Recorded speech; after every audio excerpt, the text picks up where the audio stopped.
एके वटेन दिवचल म्हालांतल्या कांय वाठारांत पिवपाच्या उदकाक लागून वळवळे काडचे पडटात जाल्यार कांय कडेन उदकाची नाशाडी जायत आसा। मुळगांवां तर फाटल्या कांय म्हयन्याच्यान व्हडा प्रमाणात उदकाची नाशाडी चालू आसा। मुख्य रस्त्यावयल्या सांकवाळ पोंदा पायपलायन फुटून दर दिसा हजारांनी लिटर उदक व्हांवन पिड्ड्यार जायत आसा। फाटल्या 7-8 म्हयन्याच्यान उदकाची नाशाडी चल्ल्या अशी माहिती थळाव्या लोकांकडल्यान मेळ्ळ्या।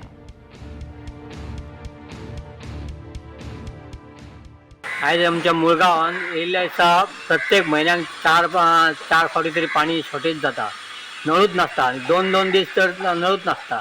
एके वाटेन ते आमच्या तळेसर म्हणून आसा ते डिलिलाच्या सायडीक थंय व्हाळ आसा, तो मुळगांवान व्हाळ तो मुळगांव शेतवडी वयता, त्या व्हाळा पोंदा आयज कितलेशेच दीस जाले, म्हाका दिसता 7-8 म्हयने तरी जावंक गेले आसतले, पाणी अक्षरशः वेस्ट जाता आनी त्या पाणया इतले लॉस जाता की आमकां हेवटेन पाणी गांवांत पाणी शॉर्टेज येता आनी हे मातशें गव्हर्मेंटान सरकारान लक्ष घालचें आनी ही पायपलायन जी फुटता आनी भयंकर जे पाणी व्हांवत वयता ते आमकां अशें ते पायपलायन पयली रिप्लेस करून नवी घालून दिवची अशी आमची मागणी आसा।